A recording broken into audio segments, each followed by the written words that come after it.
Bienvenidos a la segunda parte de apodos de los clubes de fútbol. Hoy vamos a continuar lo que dejamos pendiente de la primera parte. Nos quedaban algunos clubes por conocer sus sobrenombres, así que los invito a que nos acompañen a esta nueva entrega de Conociendo los apodos de los clubes de fútbol.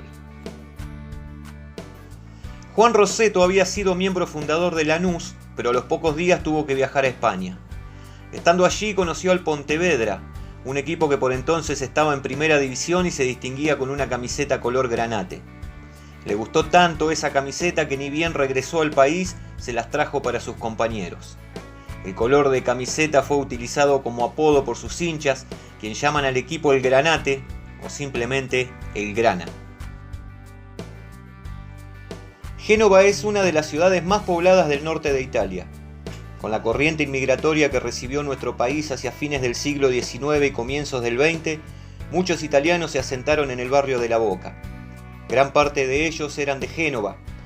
El gentilicio para genovés en su idioma es Ceneici, que luego fue derivando en Ceneices. Casi todos los fundadores de Boca eran hijos de genoveses y por lo tanto Ceneices, nombre con el cual se empezó a emparentar al club. El otro apodo que caracteriza a Boca nació como algo despectivo y con el correr de los años se fue convirtiendo en un motivo de orgullo para sus hinchas. Sucede que muchas veces en el barrio de La Boca se inundaba y con la inundación salían a flote los desperdicios escatológicos. Excrementos y otras suciedades flotaban por las calles del barrio, dando lugar a que los hinchas contrarios le dedicaran burlas y el apelativo de bosteros. La cuestión es que aquellas burlas evolucionaron, tanto que hoy en día ser bostero es un orgullo para sus hinchas.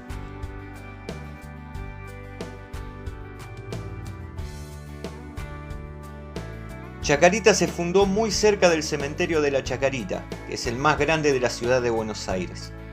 A principios del 1900 no era un barrio muy poblado, sino más bien un lugar espacioso, ocupado por huertas y pequeñas chacras. El club se fundó en el año 1906 y tomó el nombre del barrio, pero teniendo al cementerio tan cerca, era inevitable que el apodo fuera el de los funebreros. En los primeros años de vida, Argentinos Juniors lo acompañó un apodo que no era demasiado rebuscado, sino más bien previsible: los criollos. Sin embargo, en 1956 empezó a ser llamado los bichitos colorados.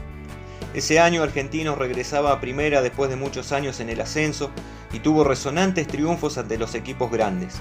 Tras uno de ellos, la sección deportiva del diario Clarín tituló "¿Cómo picaron los bichitos colorados?", en alusión a un plantel relativamente joven y el color de su camiseta.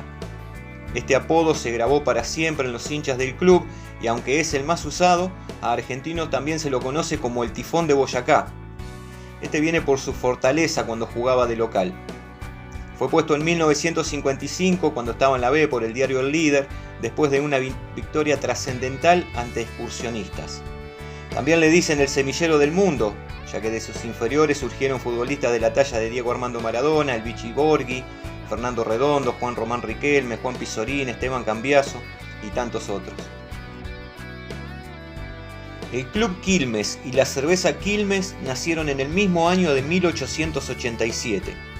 El club se fundó el 27 de noviembre por un grupo de ingleses, mientras que la cervecería también nació en 1887 como una iniciativa del inmigrante alemán Otto Bember. La cerveza pronto se hizo muy popular y así sería por espacio de 100 años. Por su lado, el Club Quilmes estaba muy arraigado en la colectividad inglesa y era el equipo más popular después del legendario Alumni.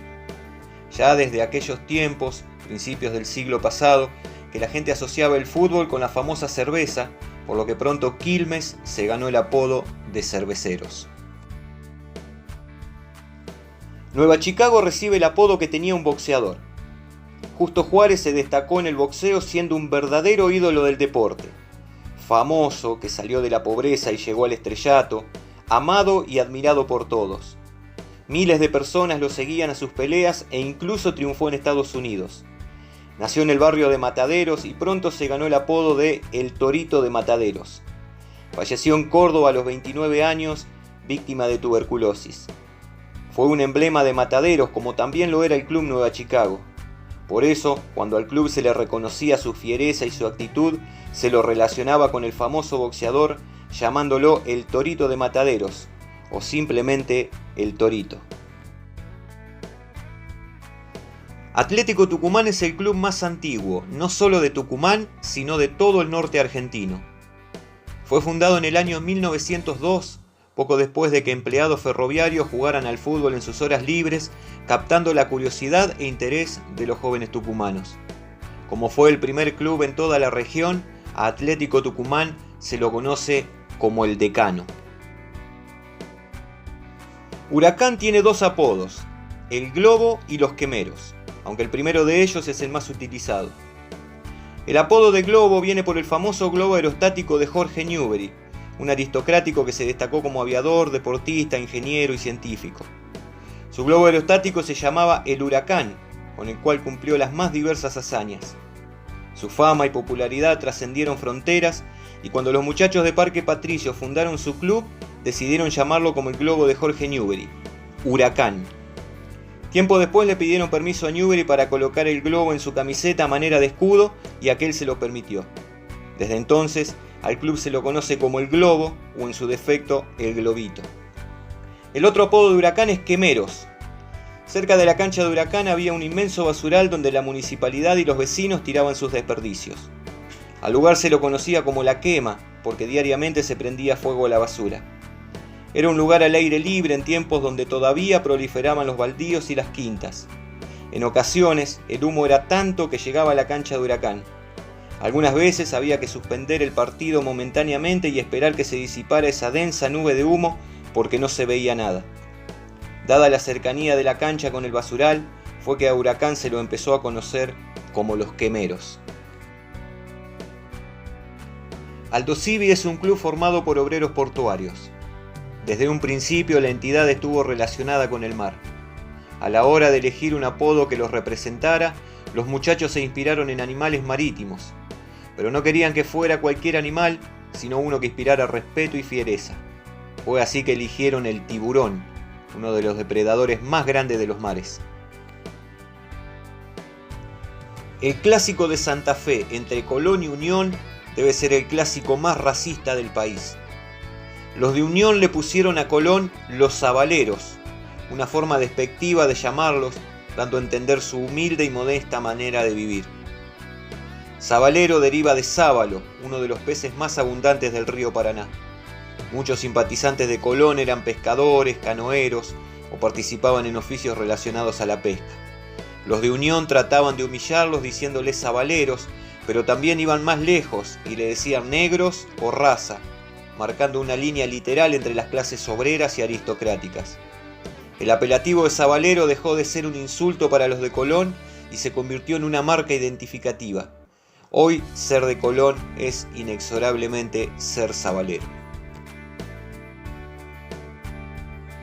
Unión fue todo lo contrario a Colón en sus orígenes.